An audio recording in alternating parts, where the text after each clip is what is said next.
अब हमें पढ़ना है महत्तम समापवर्तक। महत्तम समापवर्तक या हाईएस्ट कॉमन फैक्टर, अंग्रेजी में इसको कहते हैं बेटा हाईएस्ट मतलब महत्तम, कॉमन मतलब सम, फैक्टर मतलब अपवर्तक।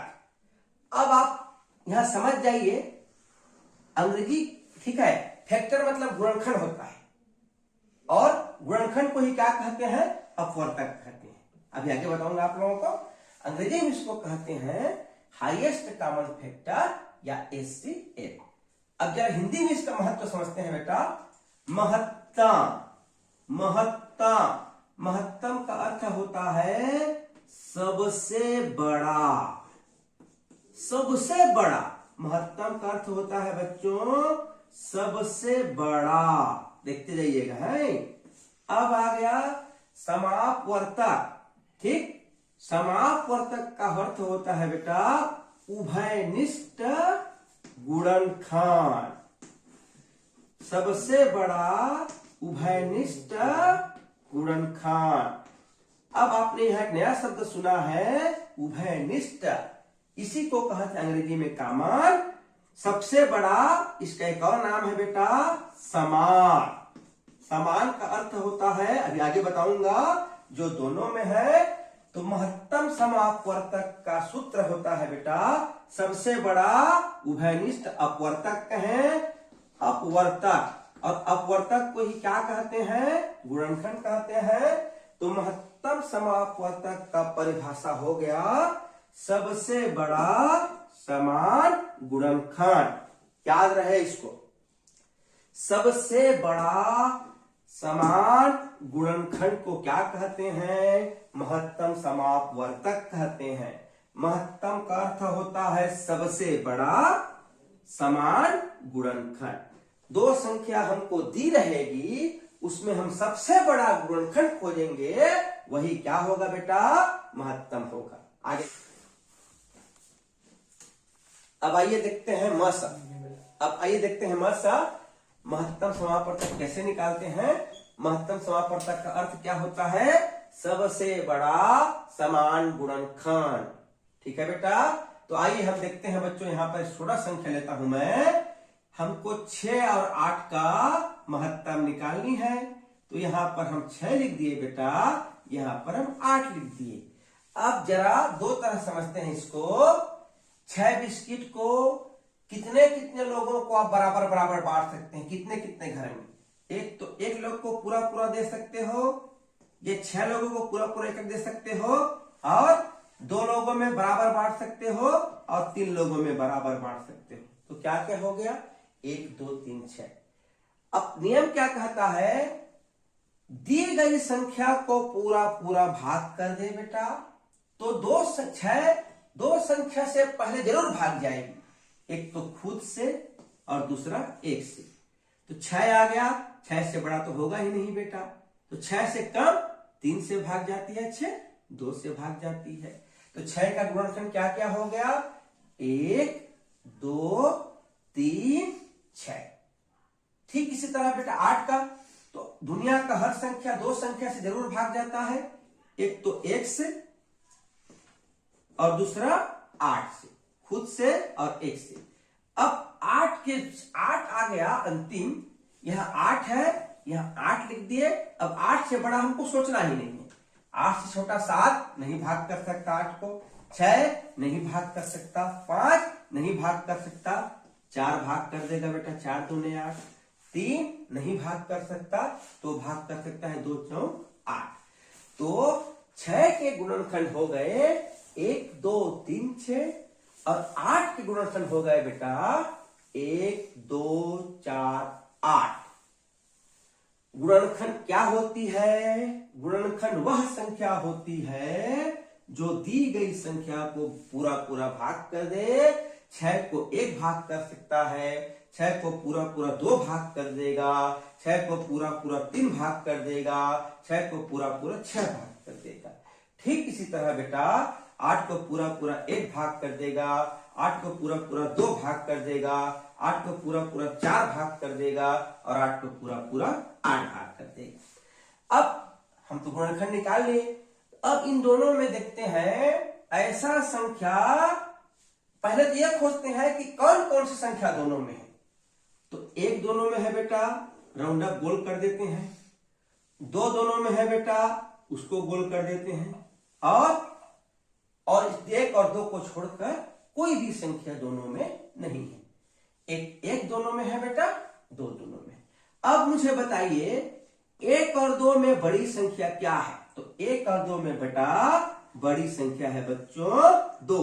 तो हम कहेंगे बेटा 6 और 8 का महत्तम समापवर्तक क्या है जी? 2 है बेटा। इस तरह से महत्तम समापवर्तक निकालते हैं। कहने का अर्थ है 2 वह बड़ी से बड़ी संख्या है जो 6 और 8 दोनों को भाग कर देगा बेटा। 2 के अलावा और कोई संख्या नहीं है जो 6 और 8 को भाग कर देगा। 2 ही केवल ऐसा बड़ा संख्या है जो 6 और 8 को भाग कर सकता है बेटा। तो 6 और 8 का सबसे बड़ा समान गुणनखंड 2 आ गया। और यही बच्चों 2 क्या है बेटा? महत्तम समापवर्तक है। महत्तम समापवर्तक का सूत्र होता है सबसे बड़ा समान गुणनखंड। हमें गुणनखंड लिखनी है, फिर समान संख्या को गुणा करना है, फिर बड़ी संख्या खोजना है। वही होता है बेटा महत्तम समापवर्तक। महत्तम समापवर्तक का अर्थ होता है सबसे बड़ा समान गुणनखंड। सबसे बड़ा समान गुणनखंड।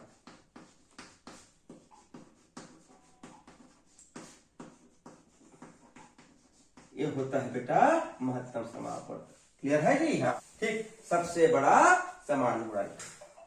अब महत्तम समापवर्तक निकालने की 3 विधियां हैं। 3 मेथड, 3 विधियां हैं बेटा जिससे हम क्या निकालते हैं? महत्तम समापवर्तक निकालते हैं। इसके पहले जो अभी पढ़े थे वो अपवर्तक विधि था बेटा। अब 2 विधि और हैं। एक है बच्चों अभाज्य गुणनखंड विधि और तीसरा है बेटा भाग विधि। तो आइए अभाज्य गुणनखंड विधि देखते हैं बेटा। हमको यहाँ पर जैसे कहा है 24 और 36 का अभाज्य गुणनखंड विधि से क्या निकालो बेटा? महत्तम निकालो। किस विधि से? अभाज्य गुणनखंड विधि, मतलब ऐसा गुणनखंड जो क्या हो? केवल अभाज्य हो। आइए बेटा अभाज्य गुणनखंड विधि में हम दोनों का अलग अलग निकालते हैं बच्चों।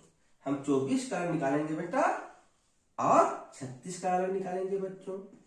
और डंडे की इधर क्या संख्या आएगा? केवल अभाज्य संख्या आएगा। अभाज्य गुणनखंड क्या होती है? ऐसा गुणनखंड जो अभाज्य हो। आइए बेटा अब देखते हैं 24। 24 सबसे पहले किससे भाग जाएगा?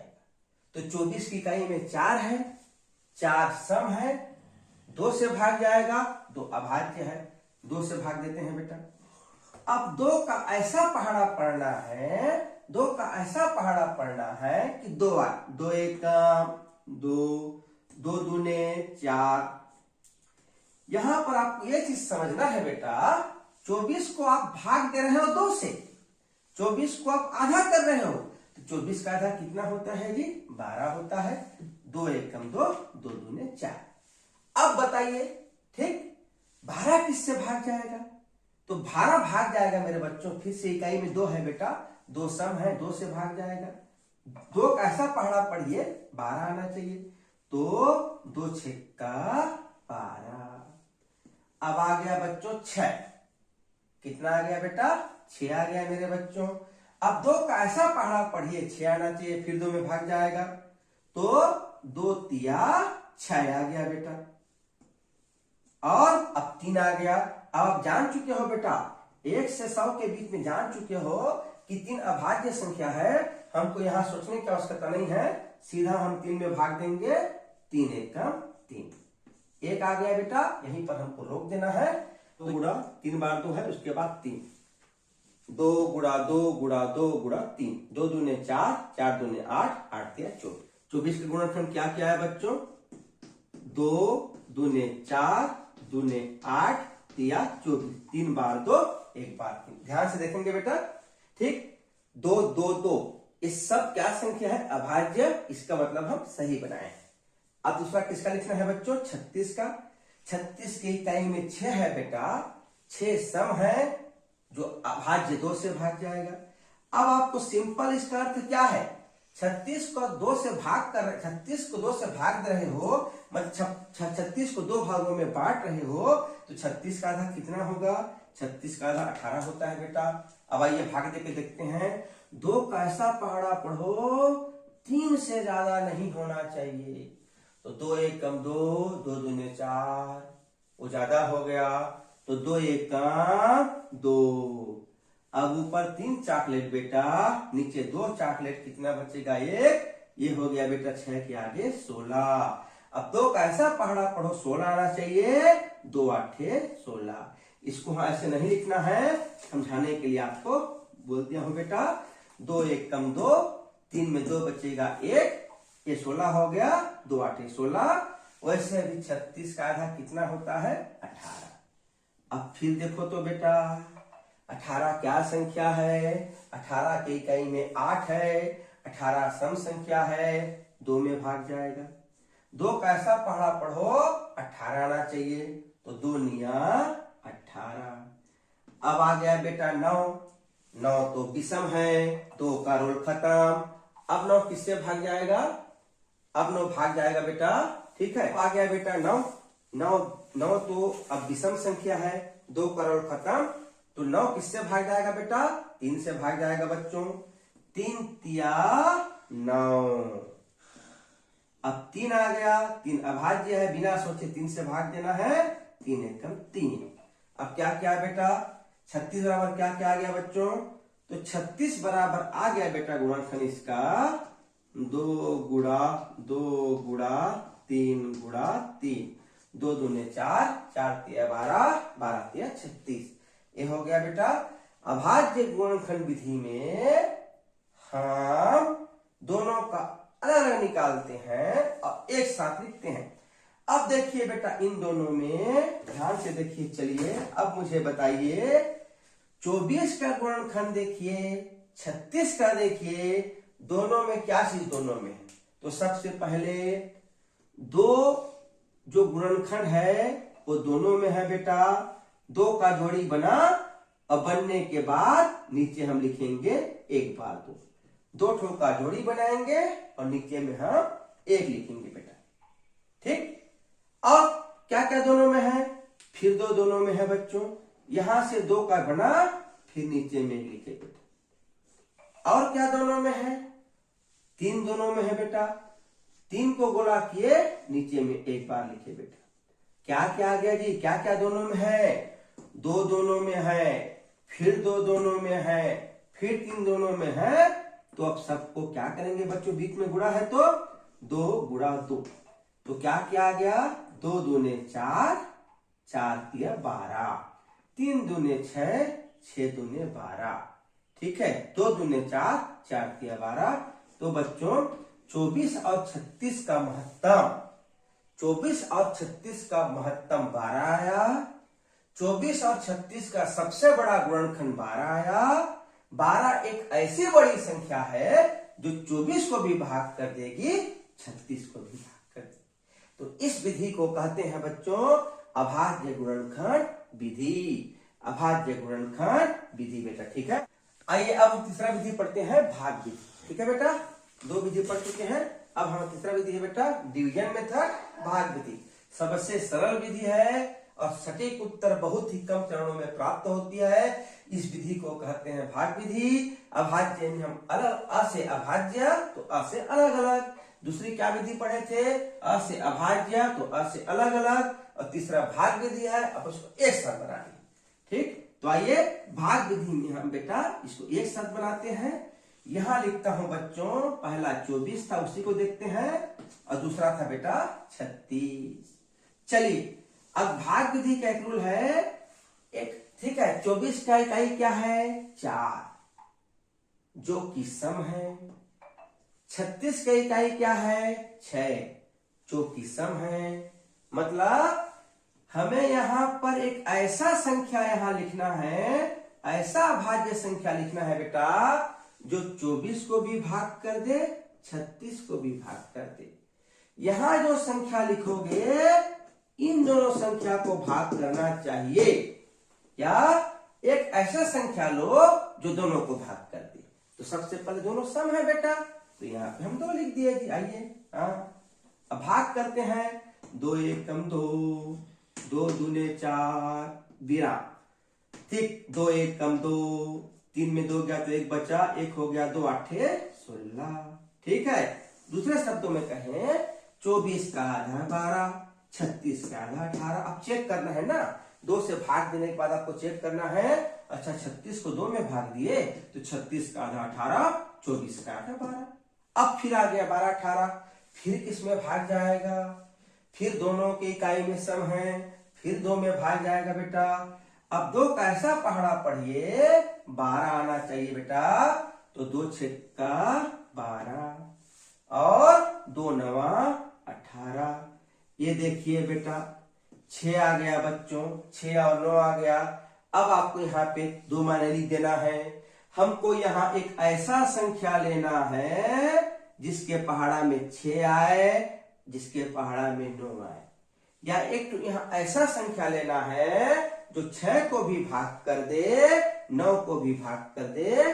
वो संख्या है बेटा 3, ठीक। 2 क्यों नहीं लिए, 2 6 को तो भाग कर देगा लेकिन 9 को भाग नहीं कर पाएगा। हमको यहाँ ऐसा संख्या लेना है जो 6 और 9 दोनों को भाग कर दे। 3 आ गया बेटा, 3 दूने 6, 3 तिया 9। अब आइए बेटा, अब आ गया मेरे बच्चों 2 और 3। अब संख्या सोचिए जो 2 को भी भाग कर दे, 3 को भी भाग कर दे। दोनों अभाज्य संख्या है, 2 भी अभाज्य संख्या है और 3 भी अभाज्य संख्या। तो दुनिया का ऐसा कोई संख्या नहीं है बेटा जो 2 और 3 दोनों को भाग कर दे कि दोनों अभाज्य संख्या है। दोनों का गुणनखंड केवल 1 आता है बेटा। अब इस 2 और 3 को कोई नहीं भाग कर सकता, यहाँ इनको छोड़ देना है बच्चे लोग। अब यहाँ कितना बचा बेटा, यहाँ लिखना है 24 एवं 36 का महत्तम समापवर्तक हो जाएगा बेटा 2 गुणा 3। 2 दूने 4, 4 तिया 12, 3 दूने 6, 6 दूने 12। कितना आ गया बेटा, देखो 12। इसके पहले भी 12 आया था भाज्य में, इसमें भी 12 आ गया बेटा। भाग विधि से उत्तर जल्दी प्राप्त होता है। भाग विधि का एक रूल रहता है महत्तम में, यह हम वैसे संख्या लेते हैं तो दोनों को क्या कर दिए बेटा, बराबर से भाग कर दिए। तो महत्तम समापवर्तक की 3 विधि हो गई बेटा, ठीक है। 3 विधि हो गई, पहला अपवर्तक विधि, दूसरा अभाज्य गुणनखंड, तीसरा भाग विधि। अब आइए एक विशेष प्रकार की संख्या देखते हैं, 3 और 4, और यहां पर है 7 और 11। अब बतानी है कैसी संख्या है। तो देखिए बेटा 3 और 4, 3 में हम यदि 1 जोड़ते हैं तो हमको 4 प्राप्त होती है बेटा। इसका अर्थ क्या है, 3 और 4 क्रम से आने वाली संख्या है, ठीक। 3 और 4 कैसी संख्या है जी, क्रम से आने वाली संख्या है। इनको कहते हैं बेटा क्रमागत संख्या कहते हैं। जो संख्या क्रम से आती है उनको क्रमागत संख्या कहते हैं बेटा। तो 3 और 4 कैसी संख्या है, क्रमागत संख्या है।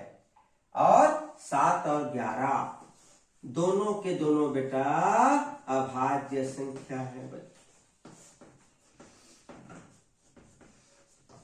दोनों कैसी संख्या है, अभाज्य संख्या। आइए अब हम क्रमागत संख्या और अभाज्य संख्या का महत्तम निकाल के देखते हैं भाग विधि से।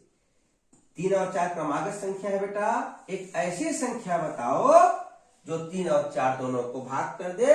सोचिए 3 और 4, तो बेटा 3 और 4 ऐसा कोई संख्या नहीं है जो 3 और 4 को भाग कर दे बेटा, इसको छोड़कर, 1 को छोड़कर। तो क्रम से आने वाली संख्या का महत्तम नहीं निकलता है बेटा, इसका महत्तम 1 होता है। तो हम क्या कहेंगे, क्रमागत संख्याओं का महत्तम 1 होता है, क्रमागत संख्याओं को एक को छोड़कर और कोई संख्या भाग नहीं कर सकता, इसलिए क्रमागत संख्याओं का महत्तम 1 होता है। ठीक, अगर आपको परीक्षा में क्रमागत संख्या निकालने को दे दे तो हमें समय व्यर्थ नहीं करना है, देखेंगे क्रमागत संख्या है, हम लिख देंगे इसका महत्तम 1 होगा। ठीक इसी तरह बेटा, ठीक, यदि आपको 7 और 11 दिया है, दोनों क्या संख्या है, दोनों अभाज्य संख्या है बेटा, तो ठीक इसी तरह यदि एक संख्या बताइए जो 7 और 11 दोनों को भाग कर दे बेटा, तो 7 और 11 को कोई संख्या भाग नहीं कर सकता क्योंकि दोनों अभाज्य हैं, तो इसका महत्तम भी क्या आएगा बेटा, इसका महत्तम भी 1 आएगा। तो क्रम से आने वाली संख्या और अभाज्य संख्याओं का महत्तम 1 होता है, इसको ध्यान